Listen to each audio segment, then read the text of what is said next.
Hey, Dr. Lee. This sport facility class that we took, we went and saw two middle schools, Kernan Middle School and Fort Caroline Middle School. Our group for sport facility risk management for the master's course was myself, Charles C. Owen, and Nick, and I thought we really worked well together considering the challenges of the middle schools. All right, so the first school we went and visited was Kernan Middle School, Dr. Lee. And, from the outsider's perspective, it's a nicer school. It was only built 12 years ago. And, it really seems like they have everything you need. But you're going to learn here in a few slides that they have challenges just like everybody else. And Kernan Middle School, while it is newer, again, they have challenges that really they need to overcome. And I have some solutions, hopefully, for them. All right, so the second school that we visited, Dr. Lee, was Fort Caroline Middle School.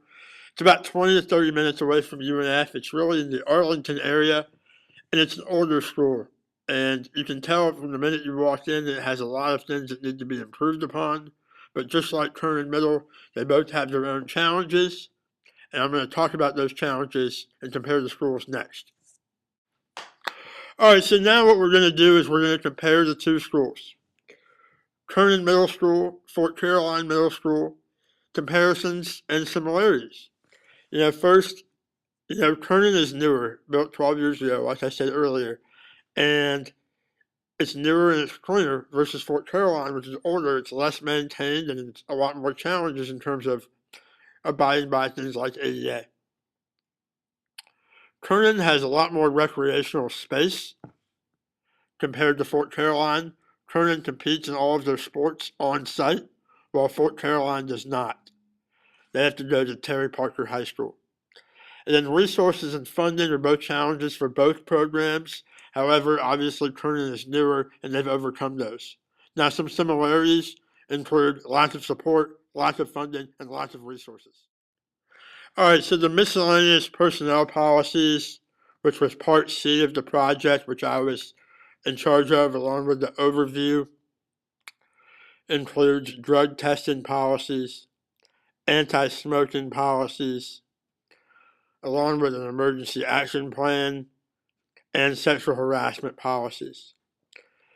You'll find in the next couple video portions that I've included samples either from Duval County or from an example if I couldn't find one that Duval County provided through Tammy Tally or the individual middle schools. All right, so this is an example of a drug testing policy. I had a lot of trouble trying to get one of these policies out of Duval County, out of the individual middle schools. And when we asked about that, there really wasn't much answer given and we weren't sent an example. So this is an example from another school that I've provided. All right, so the second example that we've provided here actually did come from Duval County and from Tammy Tally. This is an emergency action report example and the plans and how it would be acted on. This is from a softball complex, fast pitch softball at the high school level, it looks like, but it's great just to see an example from Duval County. All right, so the last example that I'm providing here in the video is the sexual harassment policy from Duval County. Now, it's a 24-page report that both Kernan Middle School and Fort Caroline have to follow. Not much information was provided to me. However, we were sent this report from Duval County, from Tammy Tally, and we appreciate that.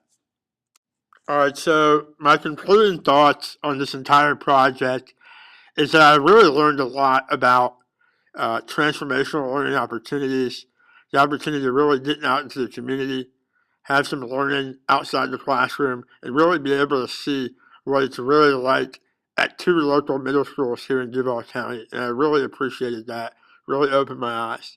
Some ideas that I have for Duval County is just to communicate better and provide some good plans, some necessary plans, so all of our students can be educated both in the classroom and outside the classroom as best as possible.